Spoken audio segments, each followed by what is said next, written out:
Welcome to Another Triathlon Podcast, the podcast that brings the electrifying world of triathlons right into your headphones. Journey into captivating conversations, share the excitement of race recaps, enjoy the humor only a triathlete would understand, and join us as we debunk myths and bring you the bare, thrilling truths of the triathlon world. So feel your heart pound, breathe in anticipation, and get ready to dive into the world of triathlon. This is Another Triathlon Podcast. Enjoy the ride. Welcome back to Another Triathlon Podcast brought to you by Mana Apparel. We have got an extra special episode this week. We are diving in with professional triathlete Kristian Høgenhaug. Now, you might have heard his name come up a little bit the last little while after the drama-filled race that was Ironman Frankfurt this weekend. So we're going to learn a little bit more about him, his career, and of course have a few questions about how he gets those wicked bike splits, because that was an incredible performance. But first, let's say hi. Kristian, how are you doing today? Thank you, and thank you for inviting me onto the pod. We're looking very much forward to the talk. I'm good. It's all starting to sink in a little bit. Just the response I've gotten since the race has been crazy, but only positive, really.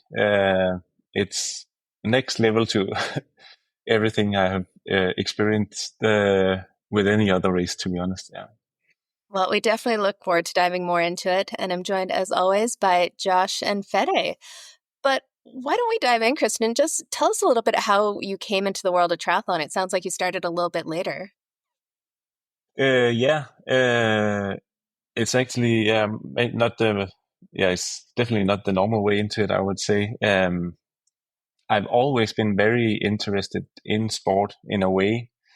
I have a picture of me as a 4 or 5 year old kid cycling in the yellow jersey, because we had a guy winning the Tour de France, a Danish guy, Bjarne Riis, and he was one of my idols back then. And I actually also asked my dad, I think it was last year, what my idols were as a kid, and he also said there were like a 100 meter that had the world record, Wilson Kipketer. So I actually always enjoyed sports and also did a lot of different sports as a kid.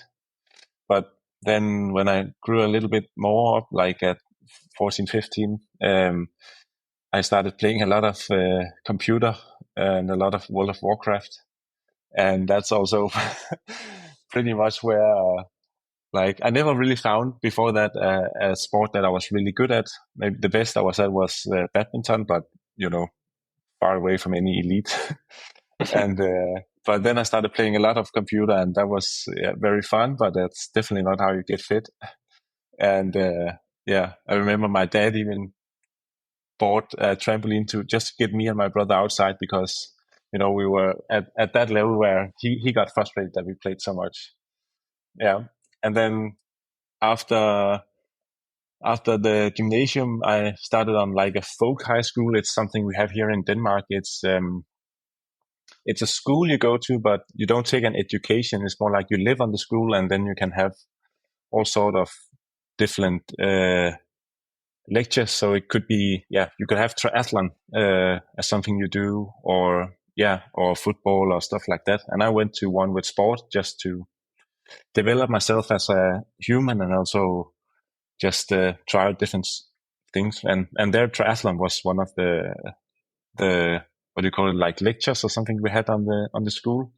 And I was, at that time, I was 20 years old, and that's where I kind of got introduced to it a little bit. And I remember I did my first a quarter of an Ironman in 2 hours and 33 minutes. So if you put 4 of them together, it's above 10 hours for a full. But I only did a fourth. And I have never heard of an Ironman, but one of my teachers had done an Ironman, and he quickly became almost like a God figure to the students out there. And he inspired me to do my first in 2012. And that's where I kind of got into the sport. But I actually thought that I would do an Ironman and then I would stop. Just never had any like everyone else. aspiration. like everyone else. Yeah. But then, yeah, you know how it goes. And then suddenly the next year you're on the start line again. And that was actually in Frankfurt in 2013. But that was like terrible experience. And after that, I promised myself I wouldn't do triathlon anymore, and actually didn't do anything for like a year. But yeah, when I then started on my university degree in sports science, I met up with a lot of also sports interested guys, and we triathlon also caught their interest. So I started doing a bit with them again, and then one thing led to another, and suddenly I was back into it again. And then, yeah, like did a little more serious with one of my friends. And in 2016, we did Frankfurt again, and I kind of actually won the overall age group ranking there. And he punched his ticket for Hawaii, and we both went there and both placed second in our respective age groups. From there, like the natural step was to try and go pro, but again, didn't have any like aspirations that it was something I could never live off. And then, yeah, it was actually I just did it for pure enjoyment. And then fast forward to 19, like almost by an accident. It wasn't an accident, but I won Ironman Hamburg. Like I was in the front, and it was a warm day, and people started bunking behind me, and it was super crazy. And after that, the BMC team called me, and suddenly I had a pro contract, and then was in the sport, but also there still a bit unsure what I could do, and actually made a 5-year plan in 19 after Hamburg, and the end goal, like what me and my coach were still with, we thought would be my ultimate, like if we could get everything out of my talent, it would be a top 10 at Hawaii. And we managed that exactly 5 years later. But now, of course, we think there's more to chase, definitely. Definitely more to chase now, but it's that's an amazing, inspiring rise. First off, and we'll get into where you're at now, but there's certainly been struggles along the way, I would imagine. And like, what do you think some of the bigger struggles were? Or is it overtraining, trying to like get to that elite level and being a pro? I know you've had some injuries along the way, and you started to do really well and then had some setbacks. So like, what were some of those challenges to get to that Kona performance that you had last year? Yeah, so I think one of the problems, if you can say so, like as I didn't have an elite sports background, we thought, like me and my good friend who I trained with, also our team, we called Go Longer, because we thought we had to like train more than everyone else. So does that still exist, the team? Yeah. Actually, now we just have it as a coaching platform, but we have kind of reframed what it stands for, like that you don't have to train more, but just that might have like a skull and crossbones with it at this point. yeah, exactly. But like, so just we didn't have like the huge training age as some people do, who maybe come from short distance and go into long distance. But we just thought that, had to do these crazy long training days, and just, we were, of course, in the beginning, when you're not like near your potential at all, like you can almost do anything and then improve. And we just kept on feeling that we had to, do even more. And it also, of course, I think everything works well until a certain limit. And I think, it ended up going pretty well until 2021, where I actually also placed second at Ironman Frankfurt, but in a totally different quality of field. But from there, like I never really felt like myself for the next 2 years, or as a little lie, we had the World Championships in 2022 in St. George, and actually had a very good performance a month before that in Challenge Salou. And I remember some people even called me a favorite for the podium after that performance. And I thought, like, okay, now I just have to like go crazy for the next month. And leading into that race, I was sleeping in an altitude tent. And then when I got home, I was back in the altitude tent and just cranked it up to almost 4,000 meters, thinking that yeah, it was stupid. But I was like, oh, I just need to be 2% better, because if other people think I can get on the podium, then maybe like if I get a little better, I can start believing it myself. But that was that totally killed me, and I ended up DNFing at the race. And after that, I had 4 months where I was struggling in training. I remember we went to a camp with the BMC team 1.5 months after St. George, and I was doing like 2 or 3 hour rides. I could like barely average 200 watts, and when I got home, I was just totally done. And that took quite a while to kind of recover from. Then sometimes I felt like I bounced a little bit back, but then just went too hard at it again. And yeah, that carried all the way into 2023 until I got a stress fracture where like we kind of threw everything off the table and then started rethinking what we have been doing from there. Yeah. Mm. Yeah. Seems to me that... Oh. Go ahead, Fede. Go ahead. Oh, I was just going to say that seems to me that you're the type of guy that goes all in at whatever you do, like whether it is World of Warcraft or triathlon. It seems that you go all in.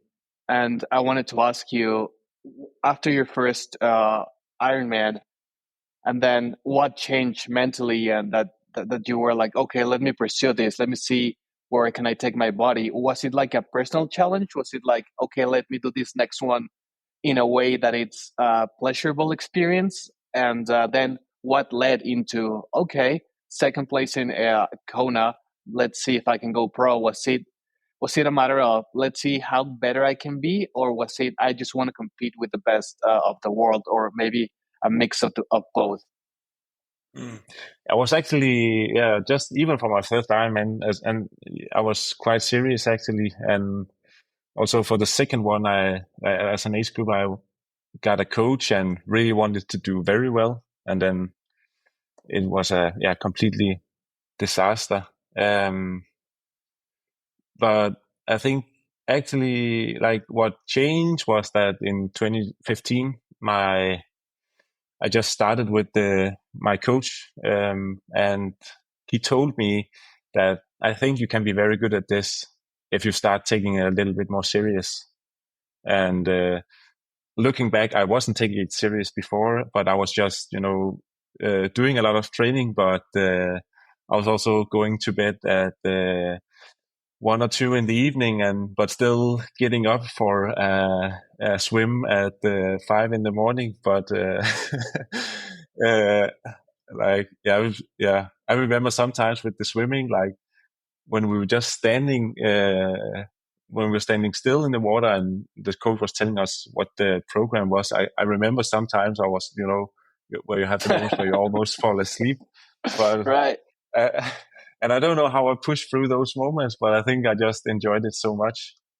But like winning an Ironman, that changed everything for me. Like especially, or definitely mentally, that starting to believe that okay, maybe this can become something that I'm very, very good at.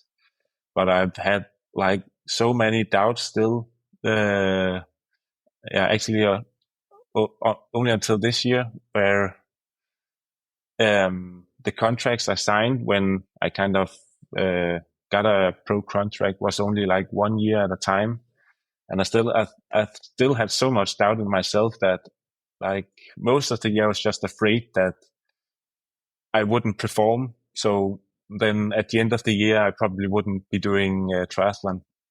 And that, especially last year, like having 2 terrible seasons before that, and then getting a stress fracture, and then try to come back from that. That was especially the first races were really terrifying, because if I didn't perform, I had almost told myself that I would probably stop with triathlon at the end of 2024. Wow. So how do you deal with that pressure? Because obviously you have the pressure of your own expectations, but now that you have sponsors that you have to renew year after year and they keep coming back, mentally, how do you deal with that in the training and the racing? Yeah, so what we also did last year, actually, we did a lot of good things after the stress fracture, but we contacted the sports psychologist who's working with a lot of different sports here in Denmark.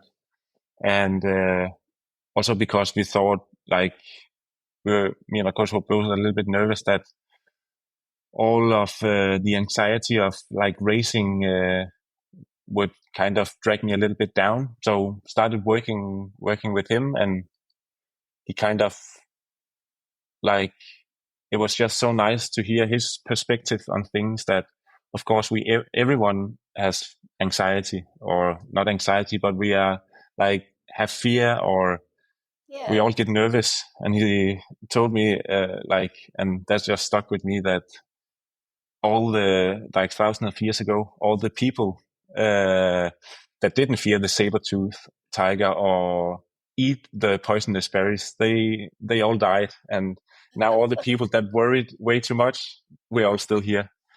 So we kind of have it ingrained in us to go around and be nervous or fear different things, and just have to know that it's normal. So he also introduced me to, like, I think he called it like the mental bus. So it can be just in your everyday life or in a race. So you're always the bus driver, and then now and then you go to a stop, and then you pick off different people.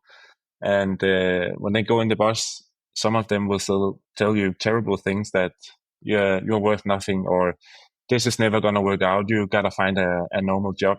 And instead of trying to talk back to them or try to tell them to get off the bus, you just ask them you just say hi, and then you put them in the back of the bus.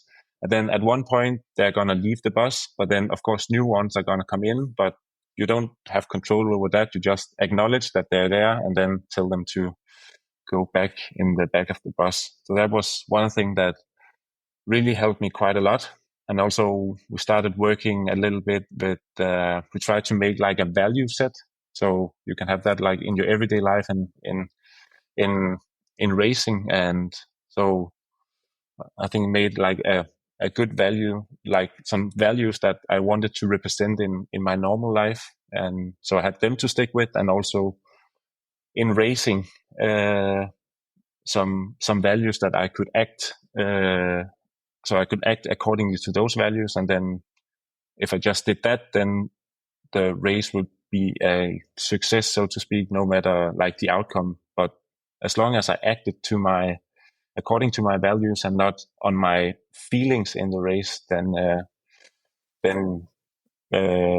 I could be proud of the race, and then we could evaluate on what we could have done. But and that just took a lot off my shoulders, and it's something I've been using ever since.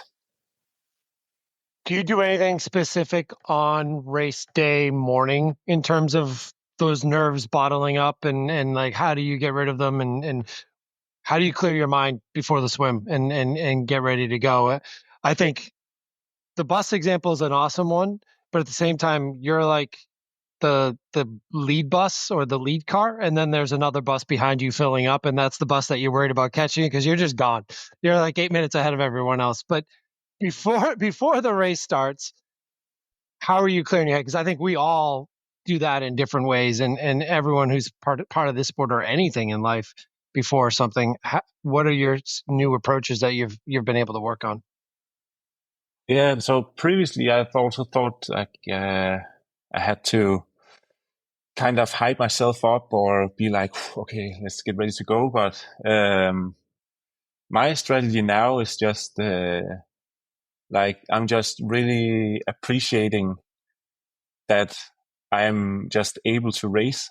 So I like when all the nerves comes and all the adrenaline pumps in my body, I'm like almost thriving on it. And I'm like, like this feeling is something like, it's like there's a lot on stake when you are there. But then in reality, if we zoom out, it's not that like a threatening position that we are in. So I just really like enjoy of feeling to be in that what you can say like situation, but without. Of course, there's something on stake, but it's not like if I DNF, it's not like the end of the world. I'll still have my girlfriend and my family, and but I just really enjoy it and really just soak everything up, and also enjoy watching everyone else go around and be a little bit nervous and the tension in the air. I actually think it's my favorite moment of every race, and I also just been telling myself, maybe that's the whole point. I've been telling myself that it's super nice, and then like if you tell yourself a thing enough times, then suddenly it becomes reality. Yeah, absolutely. I was reading this essay about high performance athletes like yourself and their ability of reframing circumstances. For instance, the nerves before a race, and like super high performance athletes, they go, okay, I'm not nervous, I'm just excited. This is what I trained for. And their ability to make that switch mentally, it's what puts them in a position to perform against their peers. And it's very refreshing to me that that someone like of your caliber, of your athletic ability, has the ability to go, okay, it's not the end of the world if I DNF. It's okay. It's at the end of the day, yes, we put a lot of time and effort into this, but it's something that we decided, that we put ourselves into this position. So we're going to live another day and we're going to try again. And the beauty about sport is that there's always a rematch if something doesn't go right. So I think this is very good for our audience and for people that are listening to not take it too seriously. Yes, put time, effort, dedication, and of course we're going to be disappointed if something doesn't go our way. But at the end of the day, we cannot control, like you said on the bus, the outcome. We can just control our thoughts and the process, and whatever happens, we can be happy if the outcome is not right. If we put everything we can into the basket of just controlling what we can. And so, yeah, I think that's very cool to hear from someone like you. And it's going to be very eye-opening for a lot of listeners. So, yeah, thank you for that. Yeah, I think, it's a really, really good point, as you also, underline. So, just like we're kind of privileged that we can put ourselves in those situations and experience all the feelings. And I think we can learn so much on how we act, like, for example, how we act in the race of the morning, or how we act in if we get a little bit unlucky in a race situation. Like, it's something we learn in an environment where, like, there's no real bad consequences of the outcome, but we can also, like, maybe what we learn from that we can take into our real life, where the consequences might be much bigger and have much more impact, but then we learn so much from it that we can just act better in those situations. Yeah, and I think that's a good jumping off point to talk about Ironman Frankfurt this weekend, because is there some drama with not only yourself, but a number of the other athletes in there too. But we got to first talk about your killer bike split out there. You absolutely dominated the field. And even with having that killer bike split and coming off, it sounds like there was some drama with a 1-minute penalty for some outside coaching. And I have to say, what you're just speaking about, that's why it reminded me, because you seem to handle that 1 minute penalty just really well. Like, you were calm, you weren't yelling. We had some other outbursts in the course when it came to penalties, but you seem to really handle it well. But can you tell us a little bit about how that all went down with this penalty for outside assistance, which it sounds like there were a couple instances? Yeah. So mine was a little, I think, one of the guys that also coaches Magnus, he also lives in my city, actually just 500 meters over there. Really? And he was, of course, down there to support Magnus, but we also good friends. And then I had my coach down there, and he stood, I think, right after the T2. I literally think he took like 4 steps or something, and I think it's on the live stream, and and then but after that, and yelled a split to the other guys, and then the judge took notice of that, and then told him that he wasn't allowed to do that, and I could get a penalty. And then maybe 200 meters down the road, my coach did exactly the same, just took a few steps and yelled a split, and then that's kind of where the judge decided that I have had outside assistance, and he started yelling at me that I had to stop, and I was, of course, didn't really have any idea what was going on. And then I just looked behind. I could see he yelled that I had got a yellow card, and first I actually thought it was 5 minutes or something, but then he told me it was 1. I was like, okay, it's not that bad, but still pretty annoying. And when I stopped, he started his watch. So while he was informing me what was even going on, the time went by. But yeah, of course, he told me that my coach had ran with me, and I had absolutely not seen anything of that. And but also I couldn't argue with him, as he told me it was my coach, and it was in the rule book, even though it might seem a little unfair, as I don't think it's the biggest advantage you can gain out there. But I was trying to put my energy into where it really mattered, and then just trying to focus on the job, actually, and not worry too much about the consequences of it. Yeah, what's going through your head in that moment, especially when it's a penalty on something that's out of your control, essentially? What's going through your head? Yeah, so I also lost my chain with 5K or something to go on the bike. So I also knew I lost, 30 or 40 seconds there. So at first I was like, that's a good portion of the lead gone right there. But then I actually still felt quite confident that I could run really well. So I knew it would get close no matter what, and I would just have to kind of see at the next time splits what the gap would be, and then try to make a plan from there. But yeah, it's funny. The whole moment is still a little bit blurry, I would say. It's really not something I focused a lot on, as I still thought that I could actually win. And actually, even when I first realized I could win, that was on the bike when they started yelling that the lead was at 6 or 7 minutes.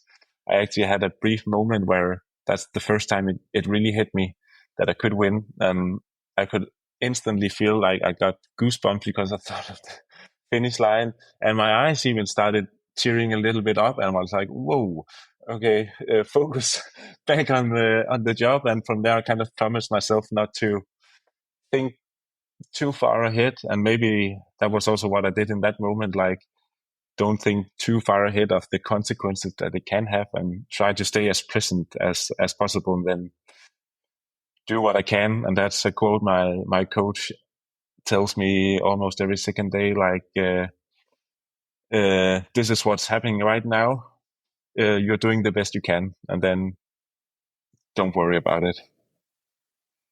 You mentioned the whole science aspect of your background and going into sports science, and I think you have found a way to really dial in your bike more so than some other athletes, and knowing the fact that you can't train 40 hours a week and stay injury free, you found other ways to get faster, and that's really showing itself now. And what are some of the things that you've done in the last year or since Kona to dial in for this season? And I know you've been able to push crazy watts. Like I think you averaged 320 last weekend, but 320 is what a lot of them are pushing, but you were still 8 minutes out in front. And I think a lot of it had to do with your position and learning how to race and stay aero and the CDA. So what are some of the bigger pieces that you've done? And maybe that's something an age grouper can pick up on. There's some short money that you can spend to get speed, but obviously the practice comes with it. What are some of your top things that you've dialed in? Yeah. So for an age grouper, it would just, I think it would, think the best way for them to go would be to try and copy some of the fast riders and their positions, I would say, and maybe try to look for what helmet are they wearing or what clothing are they in, and because they 100% tested a lot of different stuff. And that's actually also what I did, prior to last year. And the guy I was looking towards was Magnus and his position, and I also think he was the kind of what pushed a lot of the athletes into like a little longer positions. And and I also went with that and thought it would be better. Even though when I was in the position, I really felt like, the strain on my back was quite high. And I also think just because of the position, I had trouble like pushing power. And then, last year I went to the velodrome, and then the first time we didn't actually find anything crazy. Then I thought, this can't be true. So we went another time, and there I started to go a little shorter in my reach. And every time we shortened it by 1 centimeter, the CDA or how aero I am dropped a little bit. And then when I was as far back as I thought I could, then we started raising the angle a little bit. And again, like every time we raised the angle a little bit, it just got faster. So that was, kind of an eye-opening into like how like me and Magnus's bodies are like totally different. Like he's this, very tall, long arms, long legs. And I think I have a little weird body type with extremely short arms actually. But I think it's really for being aero on the bike, I'm starting to think that it might be very good because I get pretty low and then I have a long torso so I can stay pretty flat, and then short legs so I don't need to raise the seat as much. So that was that. And after that, I also started noticing that I was doing better in racing. And then I also went to the wind tunnel that last year and got some of the findings confirmed, and just starting riding pretty strong. I also felt like with shorter reach, I could also push more power and I was even more aero. So it was kind of a win-win situation. And just after many years feeling a bit uncomfortable in the TT position, when I got on the road, I just felt a lot better.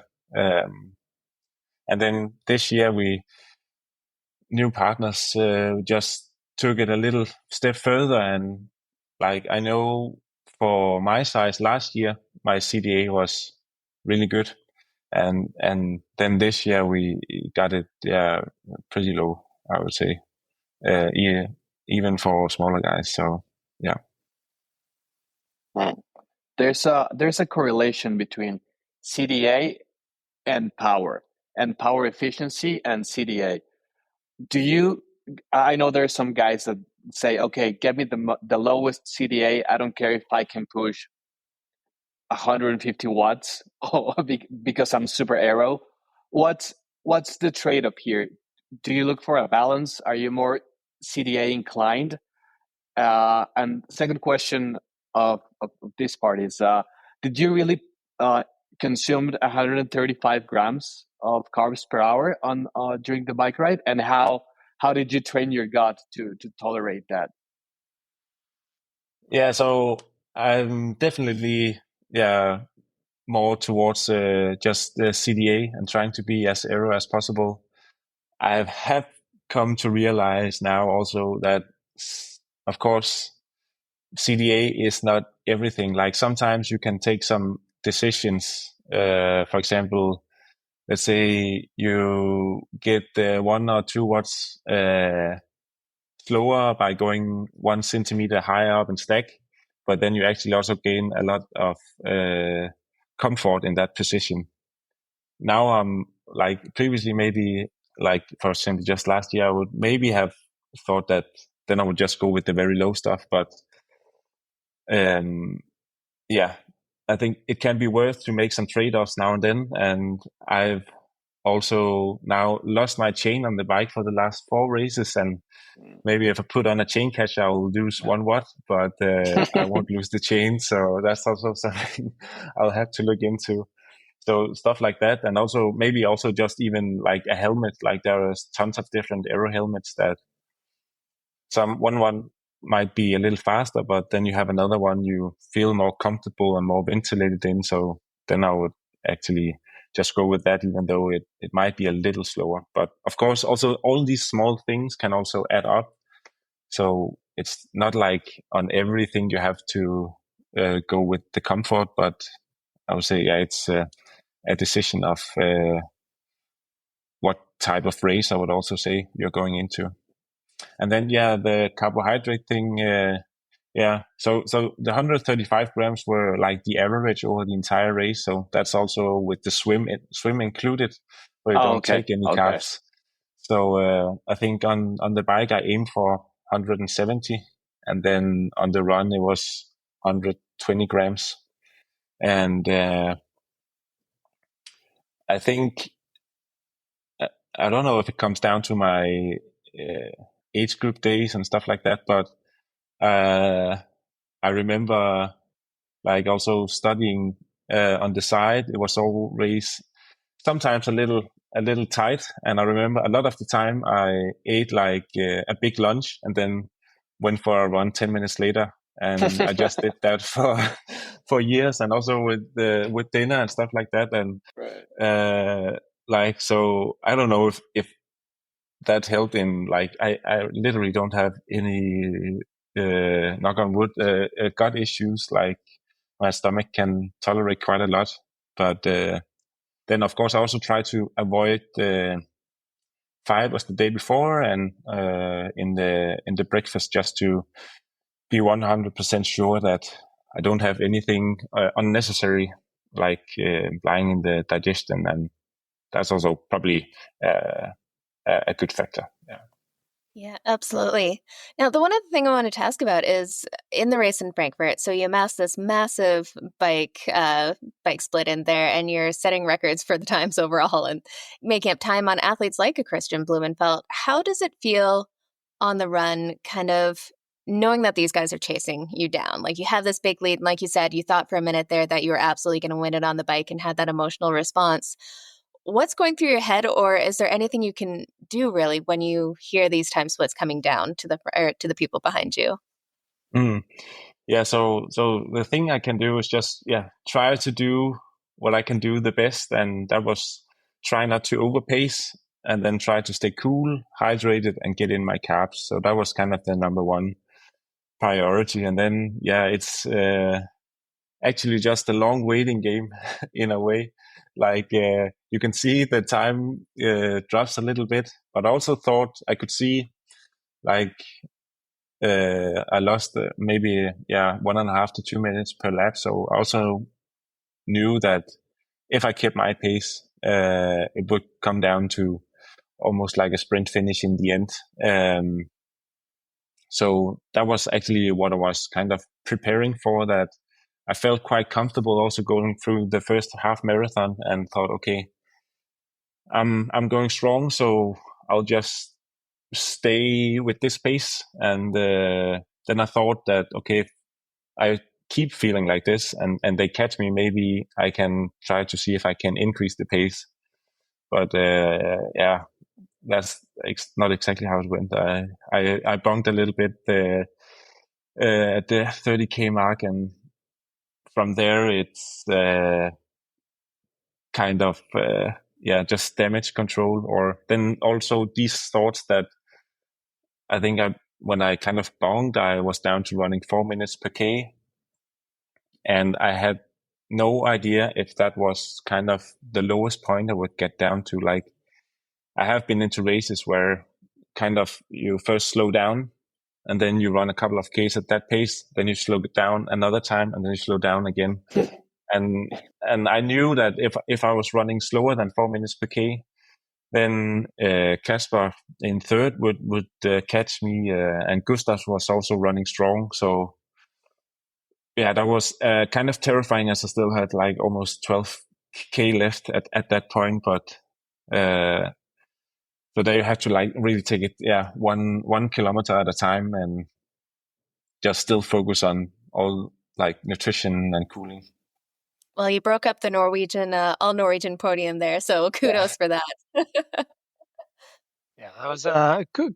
Still an amazing performance. Like you talk about the mindset this whole episode, and you've got to keep that mindset going, I would imagine, in those situations. Like, look, I'm still second, right behind Kristian, and I got to hold on to that. And how did you stay positive? And I would even say, go back to like, what did you look at this race as a whole as some of the biggest takeaways in your eyes? Like, you were front pack swim, and not always has that been the case. And I think we all know the bike, and then you still had one of your better marathon runs. So what were some of your favorite takeaways from this race that you know you can build on going forward that maybe get you to that top step in Nice?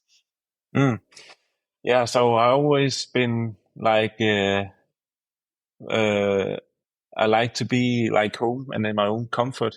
And last year I was, for me, traveling quite a lot. I think I had a little over 150 travel days, and I still proved to myself, that I could develop as an athlete and still perform well. But I also knew there that if I can be that good, like when traveling a lot and not being in the environment that I love the most, then if I stay home, then maybe I could put on another layer. So I'm actually just very proud that also just that I'm able to, like, it sounds a little bit boring and not the crazy Instagram life, but like the swim environment we have here in Aarhus is incredible. With we have a very good coach on deck on Monday and Friday, and then the guy who coaches me is on deck on Wednesdays and Thursdays, and then the 2 other days we swim with no coaches.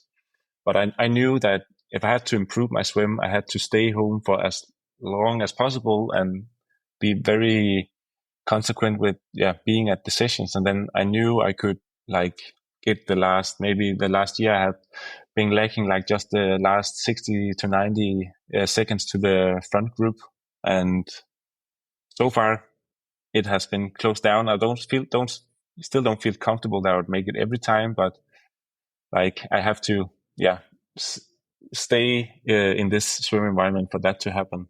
And then I also feel like that I'm able to perform at the level on the bike as I did, with the approach we had to the bike training, with just trying to keep it quite effective.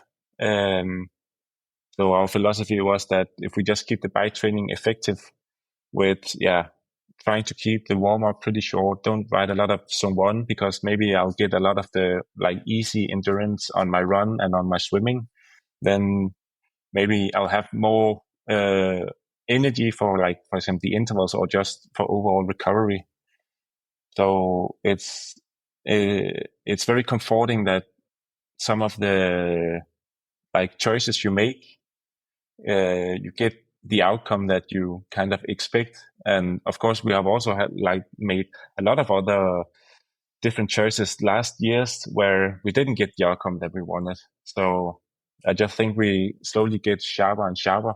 And then the last thing I'll just say is to be able to perform at the level I've seen in training this year is really, really nice.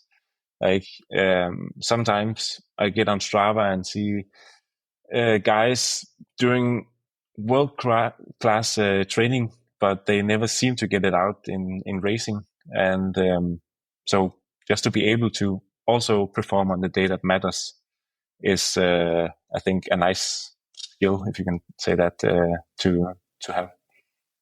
I would say cutting back on the travel is something you're focused on, but coming up in the near future, you won't be focused on cutting back on the travel. I think somebody's added Swansea and Lake Placid. Yeah, so I'm also like a little stressed about it. I had my first run today since Frankfurt, and 6 kilometers, and like almost every step I was finding a new swear word from my coach. We've all been there. Yeah. So it will be interesting, but like I have so much doubt that how it all work out. Like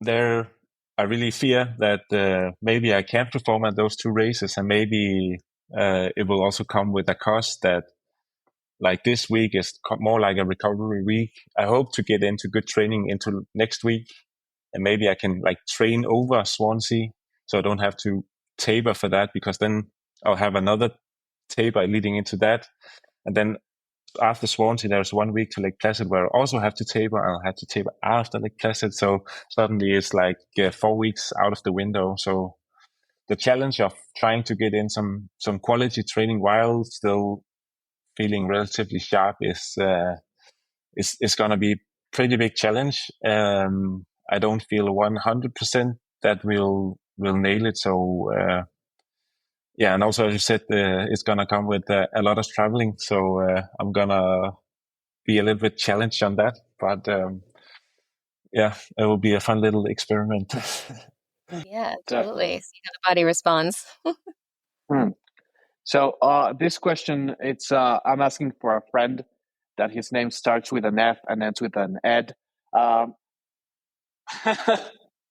If there are 3 key sessions on swim, bike, and run that you can do to get fit fast, what would they be? Like if you want to just get the most bang for your buck and get fit ready, so that then you have like a base so that you can build upon, what would be those sessions that you would suggest? Oh, I'm a little split on the swim, actually, because we have 1 week a day where we take up all the lane ropes and then put in buoys in the water, and then we have like on 100 meters we maybe have like 3 or 4 turns. And when we started doing it this year, like all of us, our shoulders were totally smashed after each session, because we kind of have to break our rhythms each time we got around the buoys. But as we kind of progressed over the last months, it's been so good. And I think it's one of the keys to my open water success this year is just being able to like reset after each small acceleration. Whereas when you swim in a pool, you have like the totally same movement pattern in the water. But when it's open water, maybe your hand goes a little bit out and you use just the muscle a little bit different. But I think that's one of the key sessions, and you can even get benefit from it over a short period of time, because it's just getting used to it. And on the bike, I just really love a good simple threshold workout, like 6 times 10 minutes. And I feel like the first few weeks is also just getting used to even being able to do 6 times 10 minutes. But then when you're in the grind, it's like your muscles just don't fatigue the same way. And sometimes you can even, when you have ridden it for a couple of weeks, you can maybe even increase the power a little bit in the last few repetitions. So even though it's not that Ironman specific, I feel like it builds some kind of fatigue resistance. And then, the running, I would say maybe just a good old long run. Also just being able to spend time on the legs without them fatiguing. No, that's fantastic. That's awesome. Well, we've got quick fire questions that we like to ask our guests on here. Nothing too crazy. But let's start with, what's the weirdest thing you've ever eaten during training or racing? Have you ever just been like bonked at a gas station and gotten something bizarre? Oh, yeah. I remember one time I was in a period where I tried not to eat too much during training, and I was cycling to a summer cabin, and like maybe 100K into the ride with 80K to go. I was like literally, I was bonking so bad.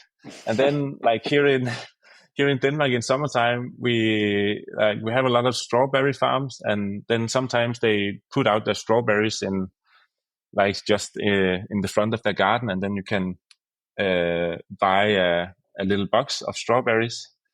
And literally, I was riding in this small town, and there was no supermarkets or anything, and I was like, almost shaking. And then I could see, okay, I could get 500 grams of strawberries. I was like, take my money.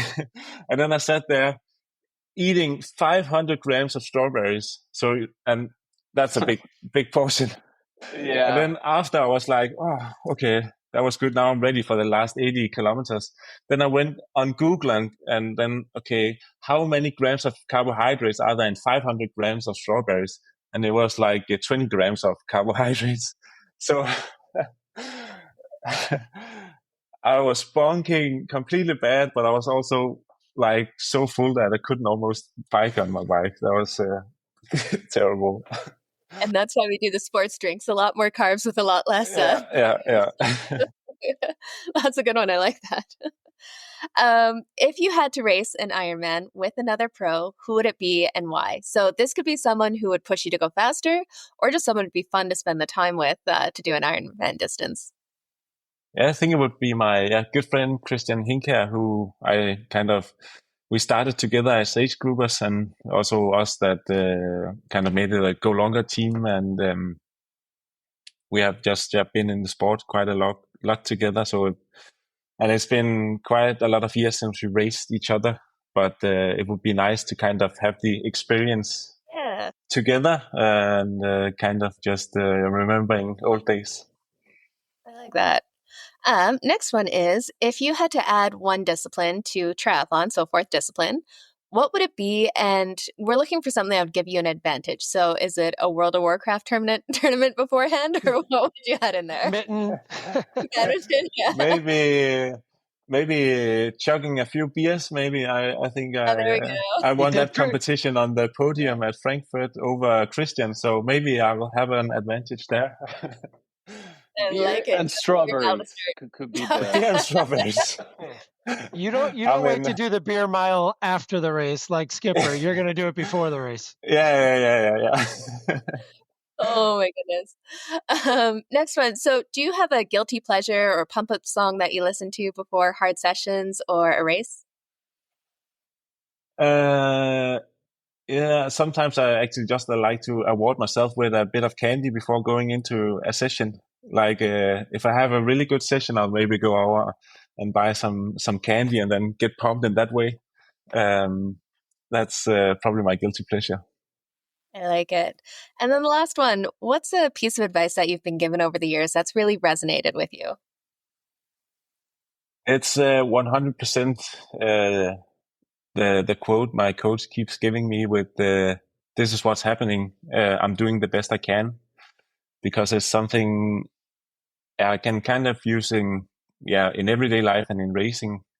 And for example, just now this week, went for a run and it felt absolutely terrible. And I feel like I have to perform a world-class level again in just 9 days. And of course, panic starts to pop up in your mind. But then what I can do is try to recover as best as possible, take the best decisions. And then, I can't really do much more. And it's not the same as saying that you don't care, but then you should just try to relax. And sometimes it can take a little bit of pressure off your shoulders because you can't really do much more than your best. And then, don't go around and knock yourself in the head and say, try even better, but try to do 95% of your best, and then you can't really do much more. That is really great advice. I'd say that leads into a thought I had in my head, because you're talking about how hard it was to get that next run in 95%. How about some of your colleagues who you raced with last weekend, who were probably at 70%, who are jumping in Roth in a couple of days? Like, how would that make? Now, I know a couple of them didn't finish, but they did race, and they put a lot of energy into Frankfurt. Could you even imagine doing Roth this weekend? Not right now, I would say, but I can feel how they are thinking. I mean, we all knew that even before the start list was released that this was gonna be one crazy field. So I think everyone prepared to it at the best of their capabilities, and also pumped themselves up. And then when you kind of don't really release the pressure from the valve, then I feel like you have to go to another big event, and then Roth is pretty big. Yeah. Quite convenient. It's a 2-hour drive from Frankfurt, so I think a lot of them, if they didn't really run too far on the run, will be 100% ready, I think, and also probably very eager to perform because they didn't do it last weekend. Yeah. Absolutely. So sounds like you got a few races coming up, and we'll definitely be following along as you head towards Ironman Nice, the World Championships there. But thank you so much for taking the time to join us today. We sure appreciate it. And it was fun to hear more insights about race in Frankfurt and just what you've done so far in the sport. Yeah, thanks for a great podcast. Some very good questions and also different questions. So I really enjoyed it. It's always nice that sometimes things resonate with yourself when you try to answer different questions. So thank you. You've been a busy man this week. We had to do our own research. You forced us to do a lot of research to make sure we didn't ask the same questions, but appreciate it. And where's the best way to follow your journey on your Instagram and maybe some of your partners that have helped get you here? Yeah, it will probably be my Instagram. I'll try to post more frequent from now on. I think I gained a lot of new followers, so I better start prioritizing it a little bit. And so that's probably the best channel to follow. Awesome. Perfect. We'll add those links into the show notes here so that people can find you easily and start following your journey. But until then, we look forward to the next race and have a great evening. Thanks. Thank you. And have a good day. Thank you.